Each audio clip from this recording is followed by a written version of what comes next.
So the heading in my section is BD for everyone. The answer is definitely yes. It just depends on what form. I started life as a senior clerk in 1977 after 6 years as junior clerk, and then arrived at Essex Court Chambers, or as we then were, for Essex Court in 1980. So I've been in Chambers just short of 50 years. And I've seen some of the most amazing changes. So, in the early 80s, the idea of business development just didn't exist. We just got on and did our job. Members of the bar went to court, argued cases, came back. We didn't, solicitors turned up. We didn't sort of have conference rooms. Solicitors would turn up in members of Chambers rooms, kneel at their desks. They wouldn't be given coffee or tea or even sandwiches. It just wasn't heard of in those days. But I was credited as one of the, probably the first clerk to start international business development. And in my time at 4 Essex Court, and now Essex Court Chambers, I travelled to the Caribbean in one direction, and in the other direction through the Middle East, India, Singapore, and as far as Sydney, Brisbane, Melbourne, and last year even did a bit of marketing in Fiji.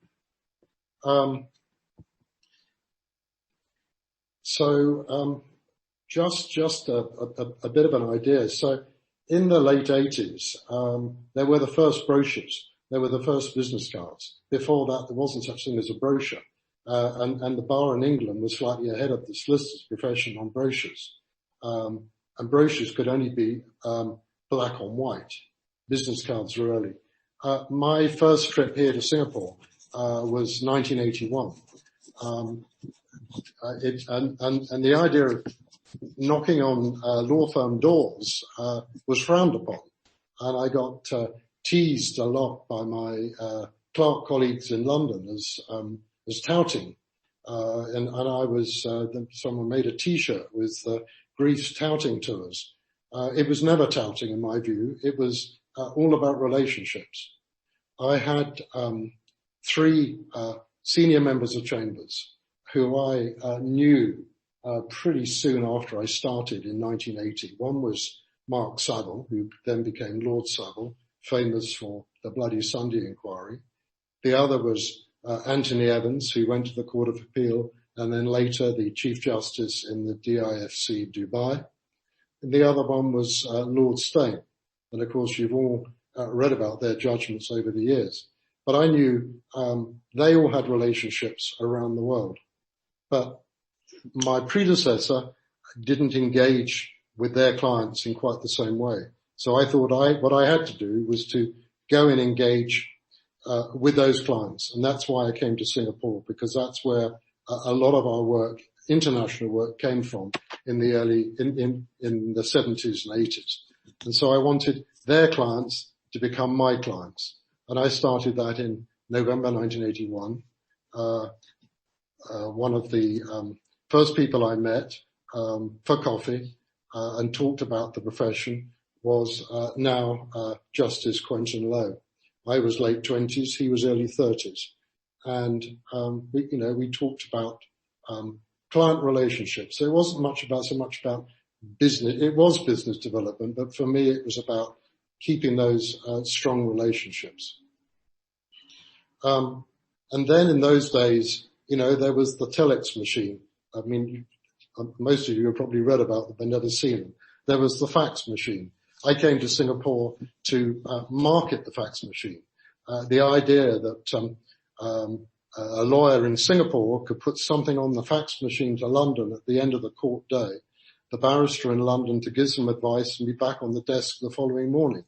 And I was quite surprised that when I was marketing the fax machine in Singapore, always thinking Singapore was ahead on technology, that they were all wondering what this fax machine was. But I was able to get quite a lot of work that way.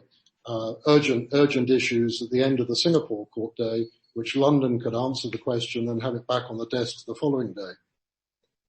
Then there was the explosion of the directories. The Chambers directory, the Legal 500.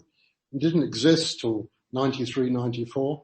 Personally, I wish it didn't exist now, because there's an awful lot of money is spent. I think a waste of money is spent in these directories. Personally, I think they're misleading, but that's my personal view. Clifford Chance, Leanne, in the early 90s, had 4 people in their business development department. And now look at it now, 4. And now Chambers have 4 in some sets of chambers.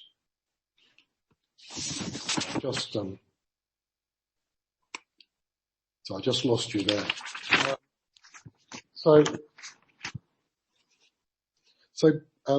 But BD is important to the barristers, and they cannot devolve all their responsibility to the clerk. It simply doesn't work.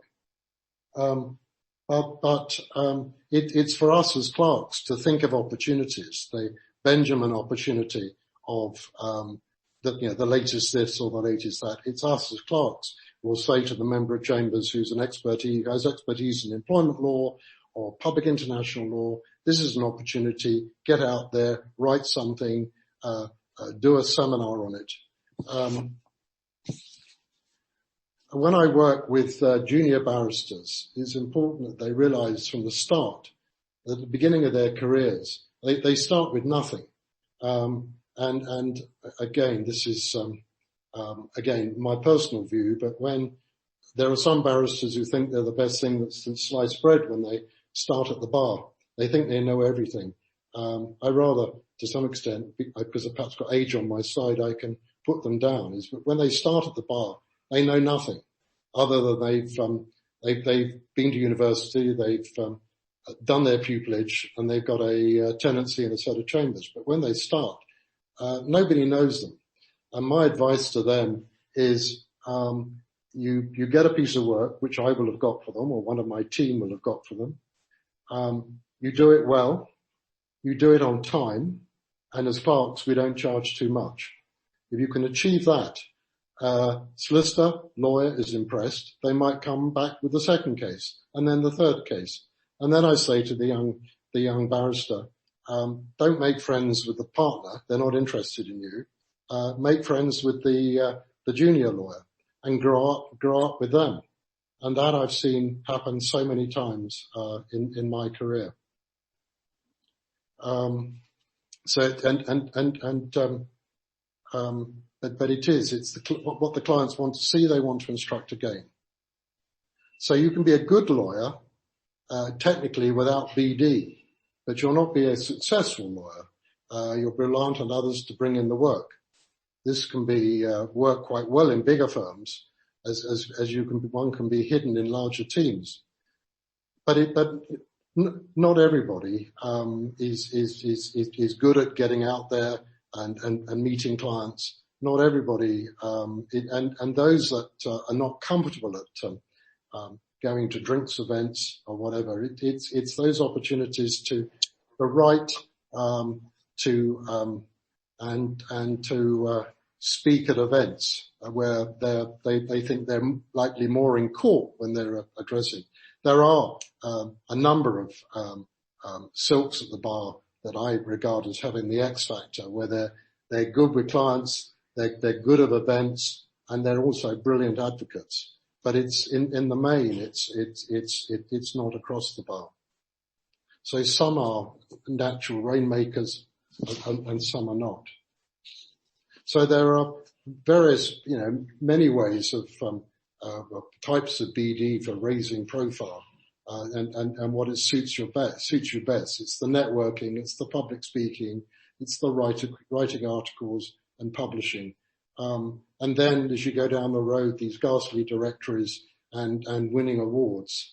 And then there is some social media, LinkedIn. And of course, this is something that I have to catch up on. I mean, LinkedIn is something that has come late in my life, and I struggle a bit with LinkedIn, but it's persuading members of Chambers to get out their LinkedIn post, and then for me to go in and like, and then for me to share it with people so to get it out there is to my contacts. But but no lawyer should shirk from developing strong relationships